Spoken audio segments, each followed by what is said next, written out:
Most people talk about the Sega Dreamcast as the end of Sega, or being Sega's last real shot at the gaming market, but the Dreamcast was actually just the shell of what Sega was. At the time of the Dreamcast launch, basically Sega had already doomed itself time and time again with just the plethora of foolish choices they made in the 90s. I'm sure many of you are familiar with some of the choices they made if you're listening to this video now. But our story has to start a lot earlier than the 90s. And they started making mistakes almost as soon as they started making successes. So gaming in the 1980s was primarily all about Nintendo. The Atari 2600 was still around in the 80s, but it was pretty dated at this time. Atari was essentially on its way out, and in my Atari Panther video I talk a lot about Atari's decisions and their mistakes they made, which you're going to see is kind of correlated to a lot of the mistakes Sega made. Ironically, Atari and Sega both kind of screwed themselves over. Other than that, though, in the 80s, we had Sega. So other than the two big hitters, which were Atari was fading out, like I said, and Nintendo, we had Sega. Sega in the 1980s wasn't really much to talk about, however. They didn't have the notoriety of Atari or the complete dominance of the market like Nintendo did. They had the Sega Master System, but it didn't sell very well. I believe the Master System only achieved roughly 10% of the market dominance in the US. However, that was significant. 10% market dominance in the US was enough to ensure that it survived, and as everybody knows with console markets, survival is key. You want to sell enough to remain profitable. So during this time, the NES ruled the roost and had control over the marketplace with an iron grip. I like to say they had an iron grip with a power-gloved fist. Get it? You know, power glove. Anyone that would seek to challenge that dominance needed to be bold. So anybody who was going to step up to the plate and take on this power glove had to have some panache. They had to have some flair, okay? Sega ended up as the only one who could step up to that plate to challenge that dominance. So with the void left behind, with the lack of a proper Atari follow-up to the 2600, the 7800 was completely dead. They didn't market that properly. Sega kind of swooped in during the fourth generation with the Sega Genesis. Interestingly enough, though, that's not, as I said earlier, the only role that Atari played in Sega's history here. So essentially, without a launch of a fourth generation console, which was supposed to be the Atari Panther that never launched, Sega was able to really dig in during the fourth generation with their Genesis. Ultimately, Sega really ended up driving the nail into their own coffin. They were basically a flash in the pan success in the long run. Looking back, they had a hell of a run in the early 90s, but that was it. The Genesis was all they really succeeded with. We're going to talk more about that in a minute. But first, we've got to examine the roots of Sega's downfall. The actual cause of their downfall is not really talked about or examined as much as it should be. With all the videos and all the discussions about Sega, this is not something very many people touch on. Their downfall began in the 16-bit era, right alongside their uprising. Right when the Genesis launched, and right when they started marketing the Genesis, they started killing themselves. Basically, in order for Sega to compete, they had to come up with some kind of plan to steal away market dominance from Nintendo. And as I said before, you can't do that unless you're incredibly bold. There's no way to set yourself apart from Nintendo in the 80s and early 90s unless you are really crazy. You have to say, hey, look at me, I'm the biggest one, I'm crazy, I'm nuts, I'm totally different. And as many of us know, Sega did that. So Nintendo at the time, you've got to understand, they were a powerhouse. In every version of that word, every type of word that relates to powerhouse, that's what they were. It was seen as a true video game conglomerate, and the term Nintendo was synonymous with video games. So people didn't say they were going to play video games anymore. They didn't even say they were going to go play the Atari anymore. They said they're going to go play the Nintendo. Did you get the new Nintendo tape? Are you playing that Nintendo tape, that Nintendo game, the Nintendo? That was it. That was video games, okay? Sega really had to do something out of the ordinary to distinguish itself. Because when you're the underdog, you've really got to come up and say, hey, this is what makes me special. They did this by coming up with a totally radical solution. In the early 90s, under the leadership of Tom Kalinske was the president in the West of Sega of America, the Genesis would come to be known as the console with attitude, in quotes. Looking back now, the Genesis itself has a ridiculous 90s vibe to it. Even though it was launched in 1989, it just has this kind of punk, kind of tech noir feel to it with the vents on it and the black sleek console and the HD graphics logo on it. It has a very crazy 90s look to it, but it worked at the time. It worked a little too well and too quickly. To differentiate themselves from Nintendo, Kalinske basically came up with this bold new marketing strategy that ended up painting Sega as the adult console, the console that teenagers and adults would choose over the competition, which was Nintendo. So they literally attacked Nintendo with negative advertisements and mocking jokes constantly. They were cutthroat about this. They almost always called out Nintendo or its games directly. They made fun of Nintendo. They called it childish. They made fun of the games. They called them slow. They called them boring. Sega's marketing essentially caused Nintendo to become associated with a child-friendly moniker. Sega stuck on this Nintendo is for kids so well, that reputation has not gone away. Sega hit them so hard in the 90s, and Nintendo is so associated with that console war, the Genesis versus the Super Nintendo, that Nintendo is still seen as kid-friendly. So some of this marketing, as I said, it just insulted the games. Other marketing campaigns insulted Nintendo's hardware. The strategy, which was ridiculous looking back, worked wonders for Sega. This strategy, had Kalinske not created the Sega Scream and this crazy strategy to make Sega look nuts, Sega would not have succeeded. I guarantee you Sega would not have succeeded in the West in the way it did if this marketing campaign had not painted Sega as the adult console of choice. Because of this constant harshness of Sega's attacks, they actually chipped away at the minefield that Nintendo had laid out. So Nintendo had carefully orchestrated their dominance, and they had laid out all these traps for any of their competitors, and Sega deftly navigated that minefield, and they sapped away the market share. They just started sucking away Nintendo's power. And in America, Nintendo was no longer the dominant force in gaming, or I should say Nintendo was no longer the only dominant force in gaming. Sega had shown the world, and all other video game manufacturers, that someone that didn't have the name Nintendo could compete and succeed and win in the video game marketplace. But the problem is that success, as I said, was flash in the pan. How long could this last was the real question, and would it outlast Nintendo? Ultimately, we know the answer to that.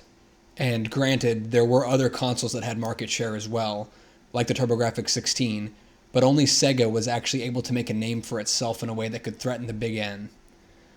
Genesis does what Nintendo don't, like apparently play games with blast processing. Two of the biggest ads ever made, Genesis does what Nintendo don't and blast processing. While blast processing was technically a made-up term, even in that marketing, there was a little bit of truth. The Genesis did have a superior processor, which had a faster clock speed, but how much did that really matter for the games of that time period? Again, the marketing just hit at the right time with the right terms, and it took Nintendo down a notch. The only issue with this marketing is that the Super Nintendo was still quite powerful in its own right, and the other issue with this marketing is that it didn't give Nintendo its proper dues.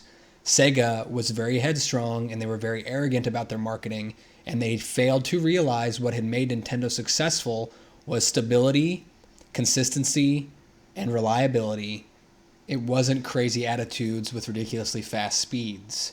And then Sega said, how do we compete? And they introduced Sonic the Hedgehog. They needed a mascot to represent their new bold, brash attitude to go against what they had painted Nintendo as, which was slow and clumsy, the slow and clumsy plumber, Mario, versus the fast and agile hedgehog with attitude. So Sonic is key in this discussion about the downfall of Sega as a console manufacturer, because he's kind of an icon of Sega in the early 90s. That's when he was really at his best, and it's widely agreed upon that his 2D games are superior to most of his 3D games. So Sonic really embodies the 90s attitude that Kalinske brought to Sega, as well as the time when Sega was the most powerful, which was with its Genesis console. Sonic as a character, as I've said, he's kind of all about speed, and he's kind of all about this cool teenage attitude. He had an edgy appeal at the time, something that Mario lacked. Mario was safe. And again, like I spoke about earlier, Sonic was almost a jab at Nintendo, but it was a jab a little bit at Sega as well, because the creation of Sonic kind of swept under the rug the entire reason Mario had been popular, because he was consistent, he was slow, he was steady, everyone understood it. Sega, meanwhile, was trying to rush headstrong into the console market with a quick mascot with attitude, and they were not giving Nintendo and its mascot the proper respect that they deserved for being the veterans of this industry.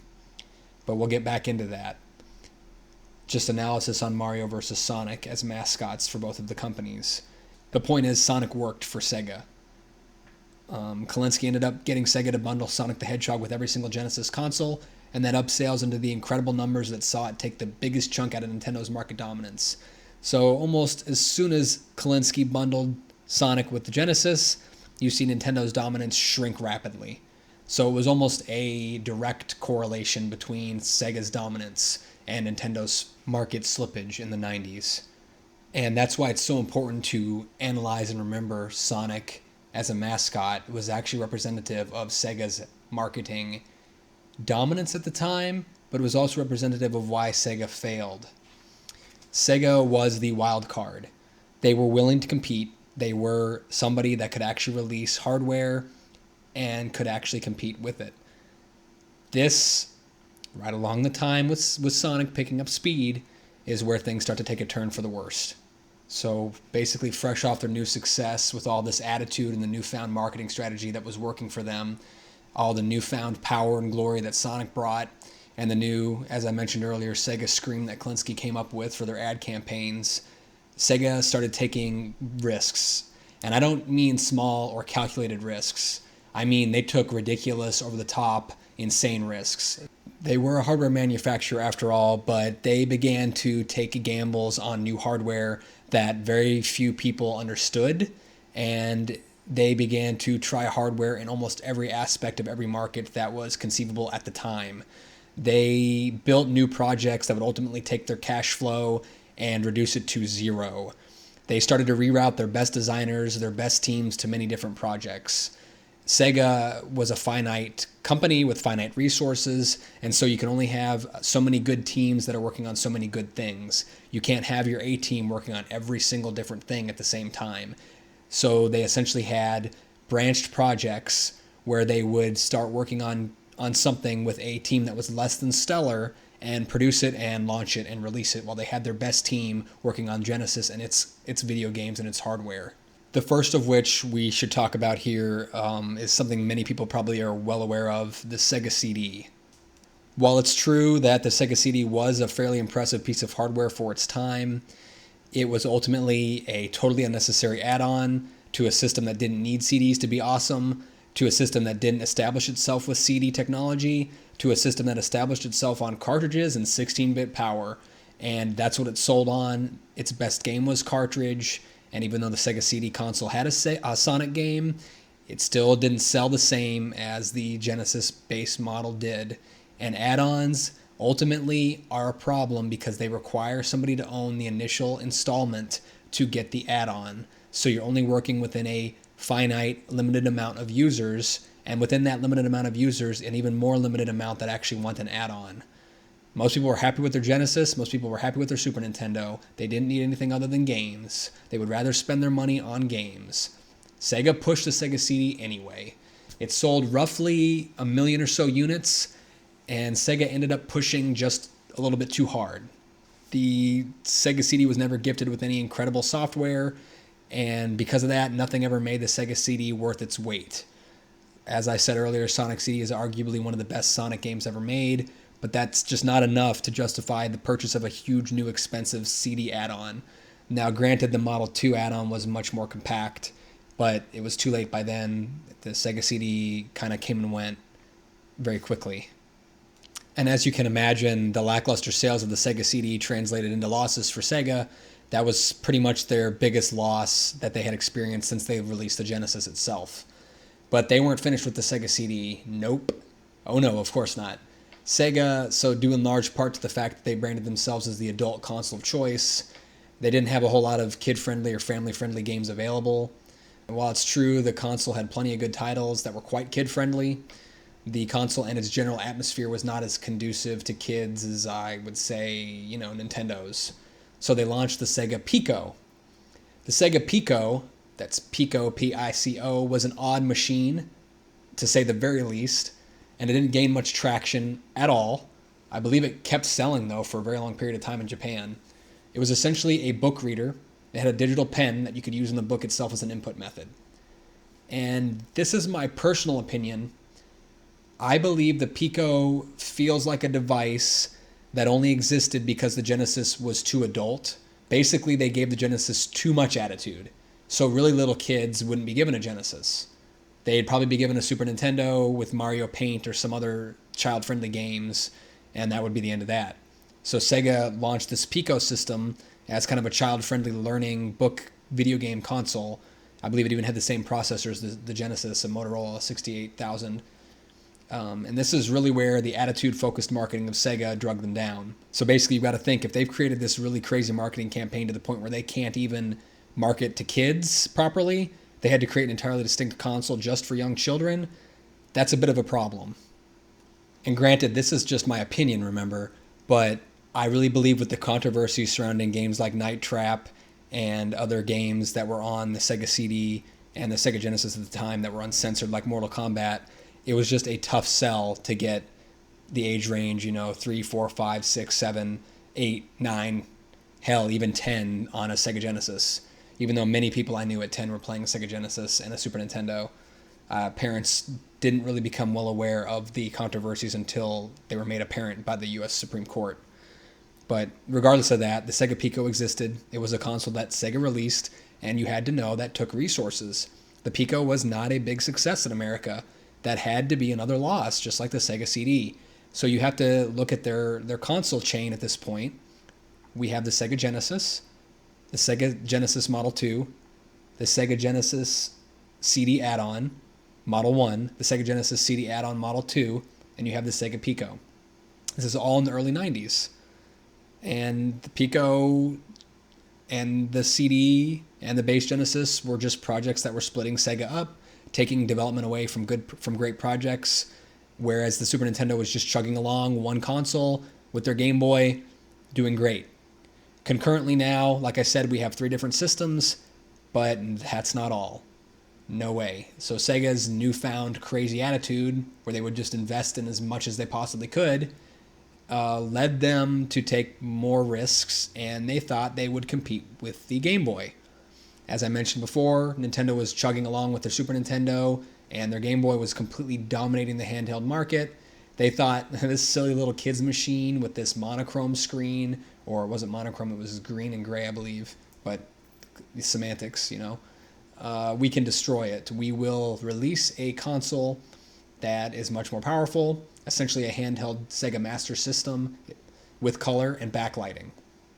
The Game Gear, like I explained, was incredibly powerful, incredibly advanced, still not as advanced as the Atari Lynx, which is another story for another time. And the Game Gear was marketed quite heavily. It only sold about 10 million or so units, while the Game Boy sold 85 million in the early 90s and continued to sell into the late 90s and 2000s.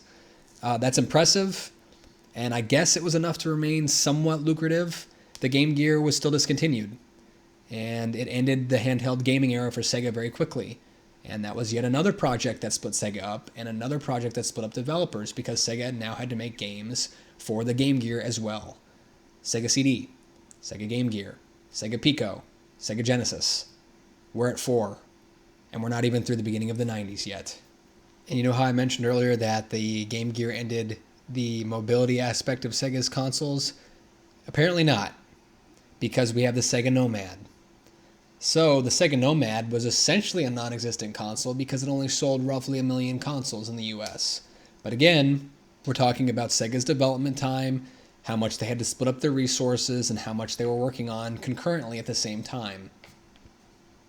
So while the Sega Nomad may have been non-existent in the market, because Sega didn't enjoy the stability of the Genesis, they didn't think the Sega CD was working out, and they didn't really understand the Pico or the Game Gear, apparently, they went ahead and released a portable Sega Genesis. The Nomad was a Sega Genesis with a screen and a controller built in, essentially, that could also be hooked up to your TV if you so chose. And I guess the name Nomad was fitting because you could take it anywhere you wanted, and it also packed up its bags and left really quickly. Certainly a great invention, but again, the fact it sold 1 million units and then was forgotten about, swept under the rug very quickly, was a problem. So now we have 5 consoles, 4 of which were basically failures in the commercial market. Their failed hardware additions start adding up, but that's unfortunately not where it ends for Sega. The Nomad was followed by the Mega Jet. which was a portable Genesis again, but without the screen, built for commercial airliners. So you would hold the Megajet essentially in your hands and put the cartridge in it, and then you would hook this controller with the cartridge in it up to a display, and that was the Megajet. So it was a portable Genesis that had no screen. After the Megajet, we have the CDX, which was a fusion of the Sega Genesis and the Sega Cd.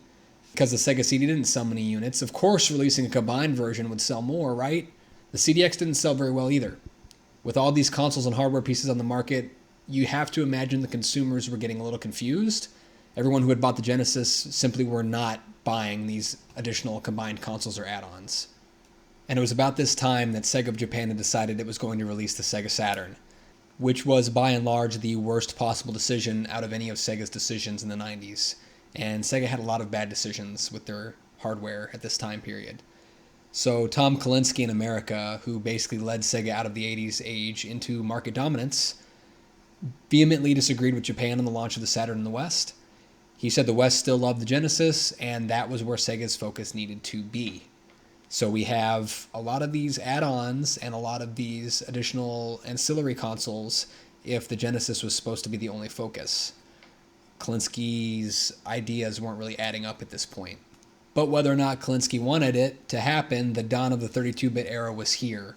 And really the whole point of this video is the mistakes that Sega made transitioning to the 32-bit era, the fifth generation of video game consoles, and the transition away from the Sega Neptune into the 32X, which is this ill-fated machine that everyone claims killed Sega, when in reality, the 32X was just a symptom of Sega's death as it was.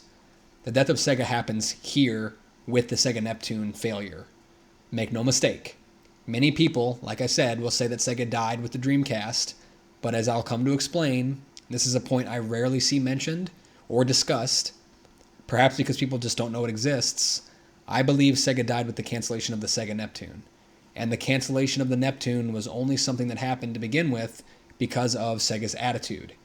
The Neptune would never have been put into production if Sega in the West had not created a general atmosphere of producing as many devices as possible and releasing as many possible add-ons as they could. So what happened with the 32-bit era in particular? You heard me mention the Neptune and the 32X. Well, the 32X is much maligned, but it's not really the reason Sega died again. The 32X was released instead of the Sega Neptune. Unfortunately, what this meant was the West was releasing a 32-bit console add-on, and I say that with really large air quotes because the 32X was not really a 32-bit machine, maybe on paper, for the Sega Genesis. While the East, Japan, was releasing a standalone 32-bit console and the supposed to be successor to the Genesis. What this meant was that Sega was attempting to support the Genesis with new additions of hardware while also launching a successor piece of hardware in the Saturn. Japan was not happy with the 32X, even though Nakayama was the one who pushed the 32X, which is kind of contradictory and really spells out a lot of Sega's management problems in this time period. And as I said a minute ago, or alluded to, the main point of this video, and the thing that people don't really talk about, or they just glean over it because it must be difficult to bring up, the birth and cancellation of the Sega Neptune, the true death knell of Sega. The 16-bit era transition to the 32-bit era is the end of Sega and its legacy. I don't care about the Saturn, and the Dreamcast was just a shell of Sega. The death of Sega occurred with the Genesis transition into the 32-bit era. Although the Saturn did live on a few years after this, and the Dreamcast did indeed launch and stayed on the market for only, 1.5 years, 1.5 years, if that, Sega was truly and already dead when they decided to cancel the Neptune. They were already on their way out. They were already falling. They were free falling at this point. I'll explain that a little more here in a moment. But I need to introduce the Sega Neptune first because most people are unaware of its existence, as I've come to find. They simply talk about the 32X and then they immediately go to the Dreamcast. Or what's often the case is they'll crap all over the 32X and then they'll talk about the Saturn as a joke and then talk about the Dreamcast as being the last great console. But they forget in between that there was something that was supposed to launch called the Neptune. And it circles back to Atari. So if you've watched a video I've made previously, you'll notice that Atari killed itself transitioning from the 16-bit era into the 32-bit era.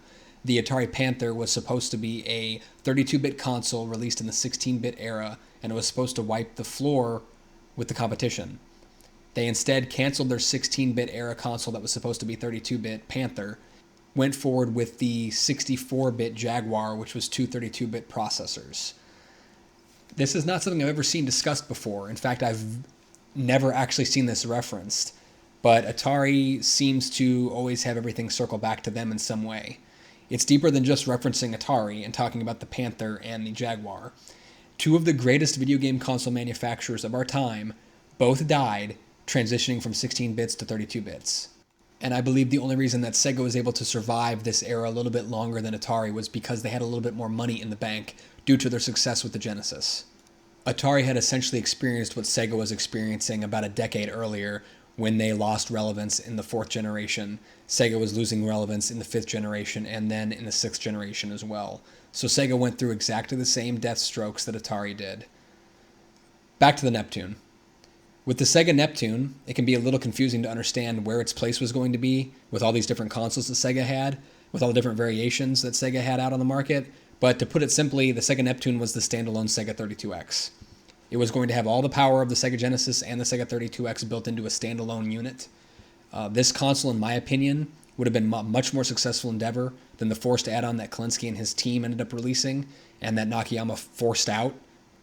And what I mean when I say much more successful really quickly is I mean it would have been much more successful than the Saturn would have been in that 1994 to 1995 time frame. But going back to the Atari Panther and Atari once more, you can really see the parallels between the Sega Neptune and the Atari Panther at this point. They're both two consoles that never launched. They're both two consoles that attempted 32-bit gameplay. They're two consoles that helped doom their console manufacturer. But if that isn't enough for you, the little known fact about the Neptune should be. So the 32X, which was developed as an add-on for the Genesis, was widely popular in Sega of America's plans. Klinsky loved it and the West really started to back it. It was supposed to be the budget console, essentially for those who couldn't afford the Sega Saturn, which was the new high-tech fancy $400 machine. Nakayama, as I mentioned earlier, the owner of Sega of Japan, the owner of Sega entirely, wanted the 32X rushed out in 1994. But why did he want this? This is something that nobody talks about either. I don't know why this is always gleaned over. This is a very important fact that Nakayama rushed out the 32X. And why did he do that? Because he was worried about the success of the Atari Jaguar. I'm not kidding you. Let that sink in for a moment. Nakayama rushed out the 32X because he was worried that the Jaguar would take some of Sega's market share. He was worried about Atari. So he rushed out a doomed 32-bit console. Let that sink in for a moment. Both companies, both killed by their failed 32-bit entries. Sega rushed into the 32-bit market because they were afraid of the perceived power of the Atari Jaguar on the market. This is one of the least talked about decisions of that generation, and this is what literally doomed Sega. The same exact decision that doomed Atari. A botched, sloppy entry into the 32-bit era. Atari, they released their Jaguar after canning their Panther. Sega released their 32X and Saturn after slashing their Neptune. So it really looks like both companies were determined to just die by doing the exact same dance, song and dance together. And as we know now, the Jaguar was never a threat to Sega. The only thing that damaged Sega was Sega itself. They hurt themselves until they couldn't hurt themselves anymore, by releasing this huge swath of consoles all concurrently with one another and focusing on a losing strategy of attempting to keep the Genesis alive while also making a successor to the Genesis. Sega sealed their fate. But that didn't begin with the 32X like everyone talks about. It didn't even begin with the Saturn. The attitude that Sega had prevailed for so many years prior to the buildup of the 32X. Their attitude, their headstrong, haughty arrogance was not the 32X. The 32X was just a symptom. It was the result of Sega's attitude of taking gambling risks with ridiculous hardware add-ons for years at this point. And with the attachment Sega of America had to the 32X, they started to worry that the imminent release of the Sega Saturn would hurt the 32X sales. So it was a battle of Sega of America versus Sega of Japan, even though Nakayama, the head of Sega of Japan, was the one who wanted the 32X rushed out in 1994 because he was afraid of the failed Atari Jaguar. And so nobody seems to remember that hardware is not the only thing that doomed Sega. The rise of the Genesis gave Sega a very particular attitude. They mocked Nintendo. The thing that Sega didn't have that Nintendo did was stability and consistency. To really understand what brought Sega down, you have to take a closer look at the Sega Neptune and a closer look at the effect developing too many consoles had on Sega, its market share, its money, its resources, and what the consoles did to its attitude and what they said about Sega's attitude. But again, I'm going to circle back to Atari because the similarities don't end there. Let's put aside the Panther and the Sega Neptune similarities for a second. Let's just look at the Saturn. Let's look at the Saturn's development. The Saturn was rushed by itself. When Sega saw the power of the PlayStation, they panicked. They didn't think the Saturn as a platform was going to be able to deliver true 3D gaming on the level that the PlayStation could. So at the last minute, they made heavy revisions to their architecture, and that made the system much more complicated. The design decisions brought much more complex architecture, and they added additional chips. This ended up making the Saturn a mess to program for. All of these chips were powerful in their own right, but difficult and complex to get to run together to maximize their performance. If you've watched a previous video of mine, you know that's very similar to the problems the so-called 64-bit Jaguar faced. So both the Sega Saturn and the Atari Jaguar were rushed-out consoles with underdeveloped technology that, while they might have been powerful in theory, were incredibly difficult to program for and actually utilize that power effectively. What that ended up causing in both systems was a lack of proper 32-bit era fully powered games that really showed off the system's hardware. Now granted, the Saturn was vastly superior to the Jaguar. I'm not trying to compare their technical specs at all. And the Saturn did have some amazing 3D games like Panzer Dragoon and Knights. But PlayStation was one step ahead in graphical power, if only because it was so easy for developers to program for and thereby take full advantage of the hardware. It's interesting to me, again, that so many videos talk about the 32X as the ultimate downfall of Sega or as the thing that really ruined Sega's reputation.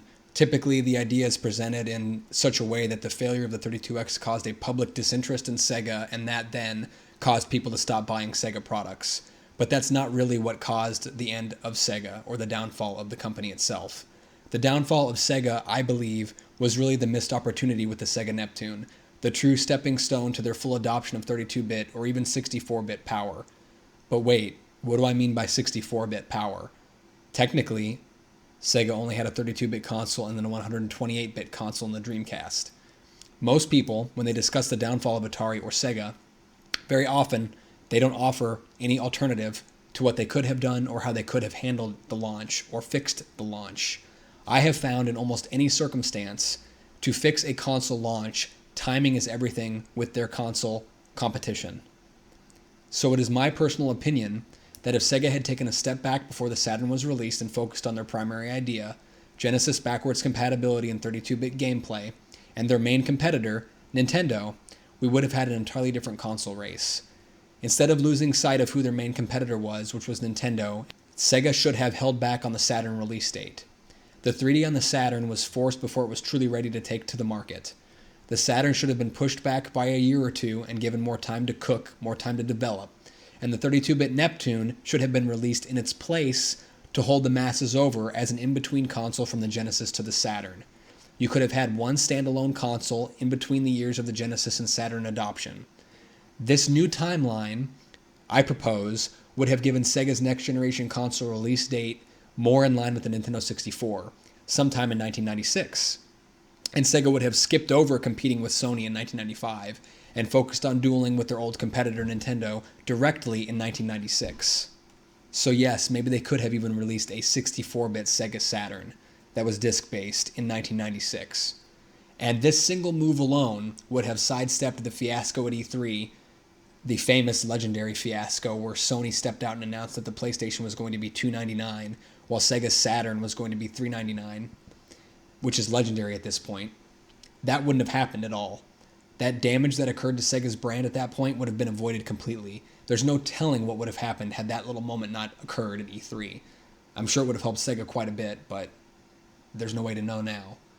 So the new release schedule, as I proposed, would have been, let's break it out here, in the 1996 window, so as to launch around the same time as the N64, with a modified system architecture and pricing to match the new release.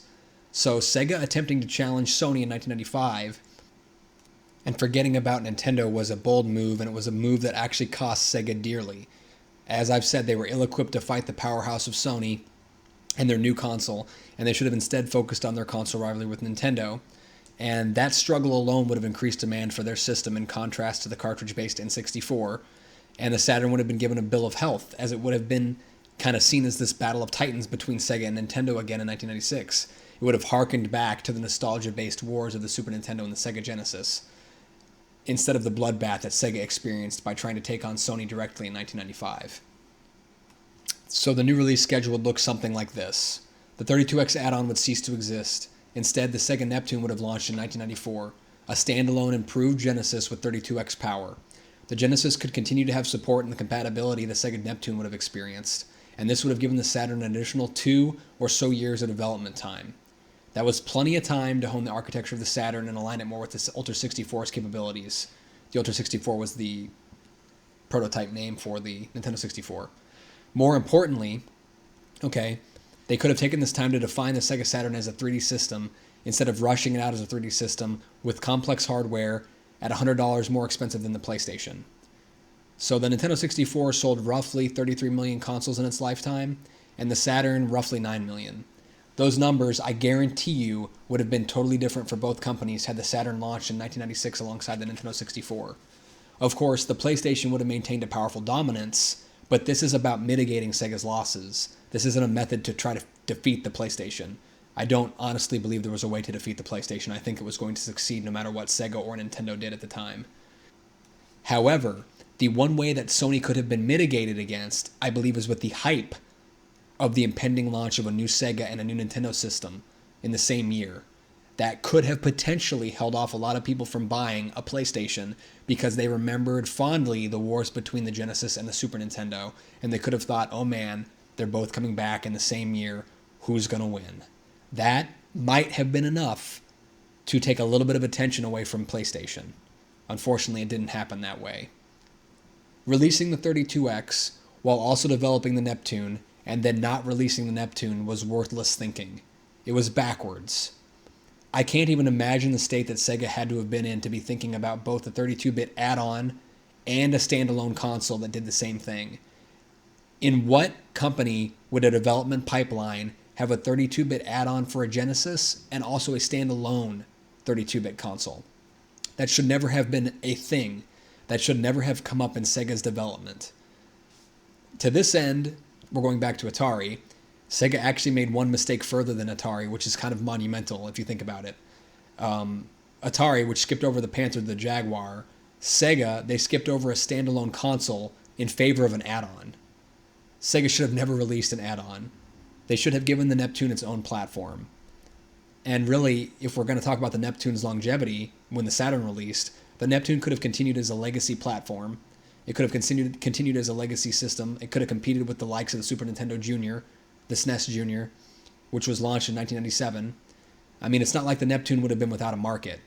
There was a huge install base for Genesis games and people who wanted to play Genesis games into the future with 32X games. The Neptune would have had a solid base, especially if it was launched in 1994.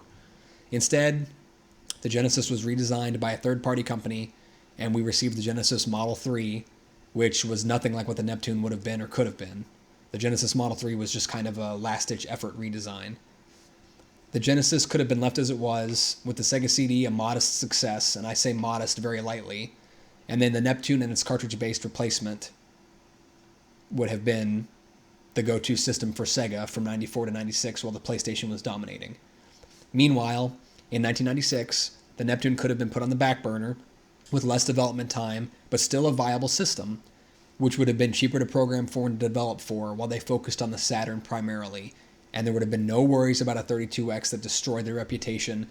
They would have had a cheap, reliable Sega Genesis upgrade 32-bit console, and they would have avoided entirely the botched release date of the Sega Saturn, now known as Saturn Day, where they basically forced retailers to stock the console early before they were even ready, without enough software to even make the console saleable. Which was funny because the Sonic Extreme game that was supposed to come out for the Saturn never actually launched, which would have been another game that could have been developed and finished in time for the 1996 launch, which would have given the Saturn a gigantic boost. Can you imagine Sonic Extreme on the Sega Saturn in 96, alongside Mario 64 and the Nintendo 64? That would have been legendary. Instead, what we got was the legendary $299 versus $399 and the horrible, legendary, infamous day, Saturn Day, which also destroyed the Sega Saturn. If both of those events had been skipped, I bet a little bit of money, not a lot, Sega would have lasted quite a bit longer with their Dreamcast. But unfortunately, Sega didn't make the decisions I'm making now, and then Tom Kalinske left the company. Bernie Stolar took his place, and then we have our third legendary moment in video game history from Sega. Bernie Stolar uttered the famous lines, "The Saturn is not our future." That line alone not only secured the fate of the Saturn, it sealed the fate of Sega as a console manufacturer 10 times over. It wasn't like it was already doomed. Stolar had to go ahead and put a headstone in the graveyard that said Sega on it. Here's a game system company that doesn't make game systems. If the writing wasn't on the wall at that point, Bernie Stolar put the writing into words first, didn't even put them on the wall, and like I said, put them on a gravestone. Although Bernie is kind of lauded as the guy that's responsible for this, spectacular North American Dreamcast launch, the Dreamcast never really did much in Japan, and it was quickly devoured, and yes, I do mean devoured, by PlayStation 2. Much as the Saturn was literally obliterated by the PlayStation 2 made short work of its successor.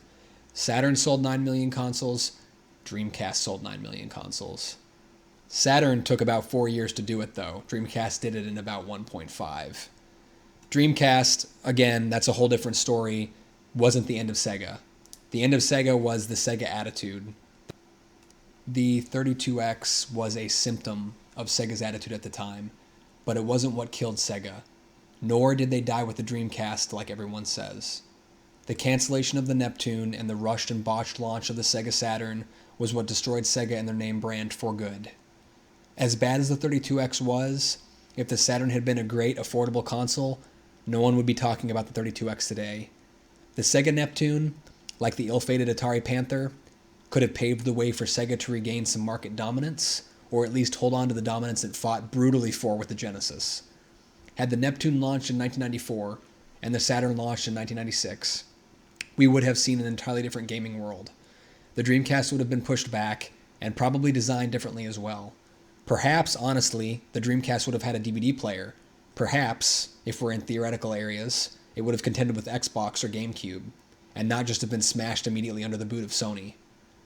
And so really, whatever the case may be, the Neptune is now a forgotten relic of Sega. The Neptune was the key to their victory in the 90s. The 32X was the symptom of Sega's attitude in the 90s. So few understand the depths of what Atari and Sega did to themselves by rushing into the 32-bit era. The dawn of 3D gaming destroyed both Atari and Sega simultaneously. And really the only discussions about this time period you hear are the Jaguar and the 32X. They're both kind of mocked together as failed and pathetic. But honestly, both companies were doomed by their failure to release their proper 32-bit consoles. And really that dawn of 3D gaming and how neither Atari or Sega properly integrated with 3D gaming as well as Sony. And so really, the Sega Neptune and Sega's demise is kind of gleaned over, like I said, in favor of making fun of the 32X. And, people make fun of the Jaguar as well. And they just talk about the Dreamcast mostly instead of actually analyzing things around the 32X. There are a few prototypes of the Neptune. I believe the console actually made it into prototype phase. There's also a few people who have made replica cases and shells, but it's still not really something people acknowledge as being a viable solution to Sega's problems in the 90s.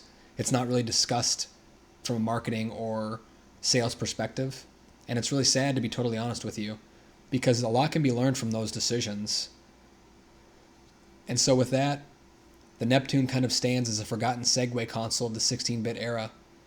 Maybe one day more people will actually discuss the true downfall of Sega's decision-making and what could have saved them. But for now, I guess, just like the Atari Panther that was canceled before it, the Sega Neptune should have launched instead of the 32X, and the Sega Saturn should have released alongside the N64 in 1996. And finally, let's all just take one moment to realize that the Atari Panther was a 32-bit console that was scrapped and turned into the Jaguar, which failed. The Sega Neptune was a 32-bit console that was scrapped and turned into the 32X, which failed. But the 32X was just a symptom of a headstrong company that prioritized the wrong projects that would ultimately bring it to its knees.